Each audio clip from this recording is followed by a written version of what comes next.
This morning, we're going to talk about things that I collect and why I collect them. And I'll say the first thing is everything that I collect has to have a story.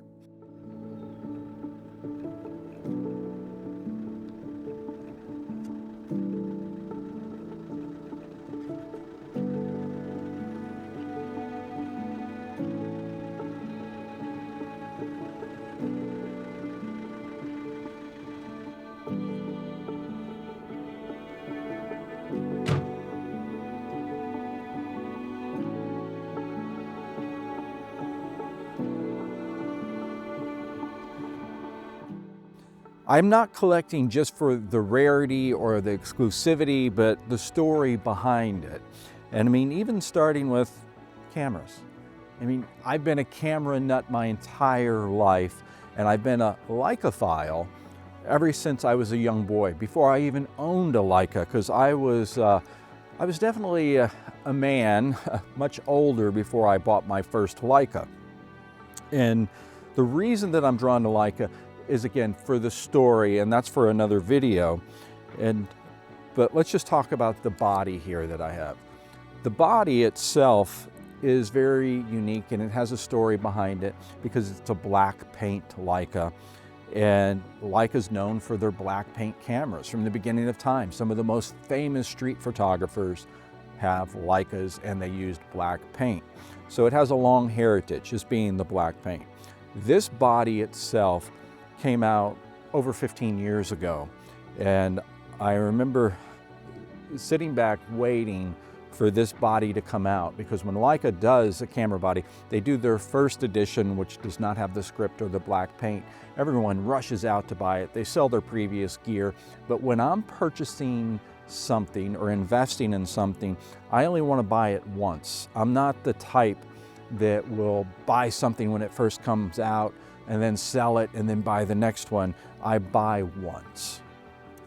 But today I want to talk about the lens and why this lens is so special. And I'm not going to talk about the rarity. I'm not going to talk about how desirable it is and that it's a grail lens. I'm going to talk about the story of this lens and why it's so special. So this lens came out in 1988. It's known as a 35mm AA or a 35mm spherical. And there's a lot of people that are into Leicas that have no idea that this lens even exists. And why this lens is so special is this was when Leica decided that they were going to get into spherical lenses. And what that really means is the clarity of this lens. And there was no process in place for them to do it with machines. So they had one gentleman in Germany that was qualified to be able to hand grind the glass in these lenses. And they stopped production. They only did it for 1988. And if you read the forums, no one really knows how many lenses were made. And earlier on, they said less than 1,000 lenses were made. And again, I'm not collecting this lens, which I have two of them, by the way. And I don't collect it for the rarity, but I collect it for the uniqueness, knowing that there was one gentleman that was qualified to be able to hand grind the lenses.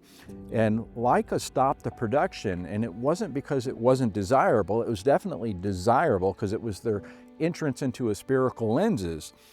But it just cost them so much to be able to make that lens, because this gentleman would be grinding the glass and he would be almost to the final point to be able to assemble a lens, and the glass would break. So the lenses ended up costing them more to make than what they were able to sell them for. And what's really beautiful about this lens, even though they were trying to create perfection, they didn't create perfection like the machines do.